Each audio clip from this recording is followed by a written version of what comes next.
বিসমিল্লাহ করে শুরু করলাম। প্রথমে রুটি উল্টে এলাইছি, তারপরে দিলাম সস, তারপরে উপরে দিব হালকা একটু ডালিম সালিম দেওয়া শেষ হইলে পরে গরুর মাংসটা দিব একটা জাতাটা দেওয়া হইলে তারপরে একটু অপেক্ষা করবো আমি। অপেক্ষা করা শেষ, আবার রুটির মধ্যে দিয়ে দিলাম একটু লেচুস পাতা, আবার একটা টমেটো দিয়ে দিলাম, তারপরে একটু ডালিমের সস দিয়ে দিলাম, রুমান সস, তারপরে বিফটারে উল্টে দিয়া আরেক পর্বত জামুগা।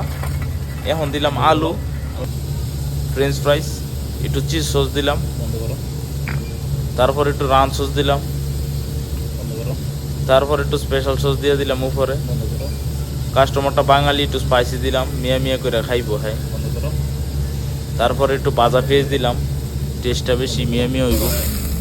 তারপরে বিফটা একটু উল্টে দিয়ে দিলাম, দেখতেছি একটু হয়েছে। উপরে একটু ডালিম দিলাম, ডালিমটা দিয়ে চিজটা ডাকে দিমু, বাস ঢাকনাটা উড়ামু। বার্গারটা একবারে মিয়া একের মাল একের, বাস খালাস। মিয়া সুদূর বুদুর মায়াব গা, এটাই বাস্তব। I love you.